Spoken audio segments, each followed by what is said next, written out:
where she's shocked to find the paper sheets with the test plans. There's also a bigger surprise, a photograph of Chiwon with her family, revealing her parents were the creepy woman and Kim the guard. Speaking of Kim, he jumps on Aina from behind and kidnaps her, showing he had been working with his wife all along and he wants to see their plan through to the end. After tying Aina to a chair, Kim fills the auditorium with gas as he begins to talk through the speakers. He admits to being Chiwon's father and that he's happy all the rich parents finally know the pain he's been suffering for 2 years. Then, he plays on the big stage screen a recording of Chiwon being murdered that he had found on her phone. In the school backyard, Aina walks among a bunch of desks on fire and is suddenly attacked by a creepy girl that reminds her of her friend Chiwon. More ghosts appear in the area and Aina finds herself surrounded, but when she thinks she's about to die, she wakes up in her bed at the school dorms. Things are tense on the whole campus because this is the last week of exams and everyone is under pressure. Aina has less patience than usual for the trust fund kids, who get extra privileges in the school just for having money, but she gets to relax at least a little bit when she hangs out when her best friend Yoon and school prankster Yoon, who has a crush on her. The teachers are tense as well. Choi hasn't smiled in forever, and Huang keeps scolding Lee for being too harsh on the students. During an exam, Baum keeps hearing whispers around the classroom and suddenly yells when he sees a creepy face appearing on his test, causing him to fall off his chair. Huang comes to check on him, obviously finding nothing on the paper, but he does notice the worrisome scars on Baum's wrist, although he says he didn't do it and that it was her. Moments later, a funny song suddenly starts playing from the speakers. The teachers don't allow the test to be interrupted, but they discover this is one of Yun's pranks, and as punishment he's asked to come to school over the weekend to help the teachers with some chores. In the afternoon, the teachers have a meeting with the principal, who informs them students from their sister school will be visiting them in 10 days, so he wants them to make a temporary class with their top students and start training them this weekend. The following day, the test results are posted and Aina and Yoon discover they'll be part of the special weekend class, which is a big deal considering the top 3 as usual are taken by the rich kids. When Baum comes over to find out his own grades, he begins feeling dizzy and notices the creepy girl from Aina's dreams in the middle of the crowd. After a few seconds, the creepy girl's face fusions with Aina's, causing Baum to attack her. Other students immediately pull him away and an ambulance is called so he can be taken to a mental hospital. As the nurses drag him away, Baum yells at everyone to tell them they'll die soon. In the evening, guard Kim is doing his usual rounds when he suddenly hears a noise coming from under the building floor. It's Baum, who has escaped the mental hospital and has shown up at school with his hands covered in blood. He's obviously scared and keeps staring at something, but Kim doesn't know what. When the guard moves his flashlight for a better look, Baum gets a full view of a decaying body and runs away as he screams. The next day is Saturday, and the special class begins with the teachers asking student Song to collect everyone's phones since they won't be allowed during this special day. Yoon has also come over to work on his punishment. When the class begins, Huang notices a girl called Min is missing but assumes she's just late and begins the lesson anyway. Meanwhile, Song is on his way to take the phones to the staff room when he hears a mysterious voice calling his name.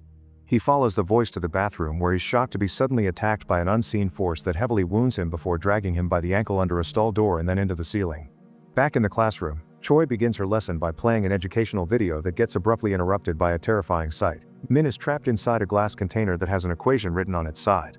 Not taking it seriously yet, Choi tries to turn it off to no avail and sends Aina to the staff room to check what's going on. As she runs there, Aina notices every screen in the hallway is showing the same thing, and when she makes it to the staff room she discovers the internet has suddenly gone down. At that moment, a creepy voice comes from the TVs announcing everyone will be taking a new kind of test. If they don't answer the exercises, then students will die one by one. If anyone leaves the campus, they'll also die, and all questions must be answered to get the full answer. Teachers and students are equally confused, not knowing what to make of this. To make matters worse, Kim comes in to confirm all phone lines have been cut off. None of the students have their cell phones with them, and the teachers discover theirs have been broken. Kim is sent to keep an eye outside while Aina and the teachers join the others in the classroom, where everyone is screaming because the glass container Min is in has started to fill with water. Thinking this may be another prank, Lee attacks Yun and Huang has to pull them apart to stop things from getting violent. An argument begins among the teachers and everyone is so distracted by this that they forget about the equation until it is too late. Once the container is full of water, Min drowns. Seeing a real death convinces Lee that Yun didn't do this, and he decides to go across the street to see if he can find a phone. Choi's reminders of the rule are ignored and the students decide to copy Lee, but as soon as they make it to the reception, they discover the rule had been true. Lee comes back covered in blood and dies as soon as he crosses the door while the voice reminds them they need to stay inside. Meanwhile, Baum has managed to get inside the building too and he wanders around, only stopping to doodle on a notebook while he hears more noises. Next, the creepy voice informs everyone their next exercise will have an audio clue and hurt Song to make him scream into the microphone. It also makes him confess that his sin is having a greedy mother. Then the voice announces that the exercise can be found in the auditorium, where they must put together a phrase related to greed using the words waiting for them on the floor. After lots of brainstorming, Aina and Huang manage to think of a fitting sentence, but they don't make it in time and Song's body is dropped in the middle of the auditorium, his face covered by the candle wax the bad guy used to hurt him and the answer to the riddle written on his chest by scars. On top of it all, a student named Cha is now missing too, which gives Aina an idea that makes her run out of the auditorium. Yun follows her and finds her looking at the students' ranking, which confirms her theory, they're being killed in the ranking order. Min and Song had first and second positions, and the missing Cha is the third. Yun will be the fourth, and Aina herself comes fifth. In the auditorium, the rich kids think they would be safer if they hid in their dorms, so they make a plan to sneak there. Yun overhears this and joins them. They get permission to leave the auditorium from Huang by pretending to need to go to the toilet, and with a quick run they make it to the dorms, unaware that Balm can hear them running through the hallways. At that moment, Aina and Yun return to the auditorium and tell the teachers about their discovery, meaning they need to find Yun as soon as possible to protect her. They end up diving the class into two groups, one guided by Choi, and the other by Huang. By the time night falls, Cha has been missing for 6 hours and there's been no progress in the search. Suddenly, something begins shaking the door of the dorm where the escaped group is hiding, and the strange force creates a hole in the wood in order to grab a student's hair and pull his head through, instantly killing him. Meanwhile, Huang's group sees a light being turned on at a random classroom and goes to check on it only to discover the next exercise. Looking at the pictures on the board, they need to decode a password to use on the computer on the desk. While they get down to business, Choi's group sees lights flickering at a dorm window and rushes there to find the students panicking in the hallway. Everyone's yelling and pulling at each other, not knowing what's going on and not seeing Balm hiding in the stairs because he can see the creepy ghost in the hallway with them. After a few moments of utter chaos, the lights start working normally again and they discover that the attacker made a mistake. They kidnapped a girl named Su Jin instead of Yun, who never left her bedroom in the first place. In the classroom, Huang's group finds out the answer is on a warm spring day. Remember the auditorium. They put the password in the computer, but it's already too late. Cha is dead, and the body appears on camera together with the decaying face of a creepy woman. Such horrifying sight makes them scream and run out until they finally reunite with Choi's party. Afterward, everyone goes to the cafeteria so they grab a bite. While discussing the clue from the password, Aina realizes this is related to her former best friend Chiwon. She used to be the #1 student in their class because she always studied really hard in order to keep her scholarship since her family was poor to afford this school. One day, when the ranking was posted after another important exam, everyone was shocked to see Chiwon got 6th place, which meant she would have to leave the dorm after the next term. A few days later, Chiwon showed up dead in the auditorium under mysterious circumstances.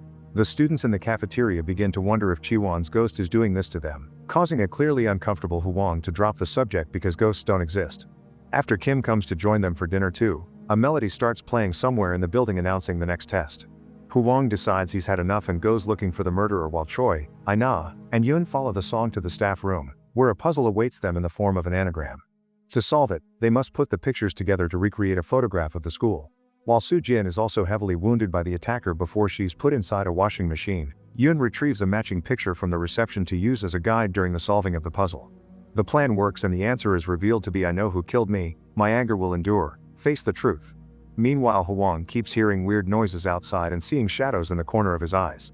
Suddenly, a mysterious force attacks him and pushes him away, so Huang runs to hide in a closet and has to make a huge effort not to scream while a knife keeps stabbing the door. Luckily, the attacker goes away and Huang finally gets to escape, bumping into Choi and the teens on his way out. Before they can share information, they begin hearing a beeping sound that they follow to discover it comes from a washing machine announcing the end of its cycle. Inside, Su Jin lies dead. Choi is more sure that this is connected to Chiwon now, but when she turns to Aina for her opinion, she finds her gone. In the cafeteria, Yun realizes everyone around her has abruptly fallen asleep, but instead of worrying about what it may mean, she puts on the headphones of her music player to distract herself. This results in Yun not hearing the decaying woman approaching her from behind to kidnap her properly this time. At the same time in the dorms, Aina follows a mysterious whisper until she finds the creepy girl from her dreams drawing on the doodles Balm made earlier. The ghost tries to grab Aina and makes her scream, but by the time the teachers and Yun find her, the creepy girl is gone. Now they need to think of a serious plan, so Huang asks Yun how he pulled off the prank last time. Once the boy explains the kind of connections he made, the group goes to the PA room and finds the wire that runs throughout the whole school for all the screens. Thus they follow it underground to see if it can take them to the creepy woman. However, the first person they find is Balm, who doesn't hesitate to attack Aina as soon as he sees her. Yun doesn't hesitate either and comes to Aina's defense, but in the struggle, Balm stabs him until he dies before turning to Aina again. This time it's Huang who stops Balm, and in a fit of fury, he kills Balm with multiple hits. There's no time to greet because the melody announcing a new riddle plays once more, this time together with Yoon screaming. Aina and the teachers follow the noise into a hallway with a locked door at the end. To open it they must solve the exercise written on it. Behind this door Yoon is hanging from her ankle while having to watch a dead Min float and a candle slowly burn the rope that keeps her up. Fortunately Choi recognizes the necessary math and quickly discovers the combination number, allowing them to open the door and rush inside. While Choi finds a bunch of paper sheets with all the tests on them, Huang tries to find a way to put Yoon down safely and Aina hugs her to comfort her through her fear. Sadly the creepy woman doesn't care that they solved the test. She still brings Yoon up before letting her fall in one go, causing Yoon to die as soon as she touches the floor. When Huang sees there are steps he can take to the roof, he climbs them and finds the creepy woman, who tries to stab him. Luckily Huang thinks quickly and fights back, managing to kill the woman after some struggle and finally putting an end to all this. Sometime later, a memorial for the lost students is held in the auditorium. Aina can't stand the overwhelming pain and goes to catch some air on the roof, where she's shocked to find the paper sheets with the test plans. There's also a bigger surprise, a photograph of Chiwon with her family, revealing her parents were the creepy woman and Kim the guard.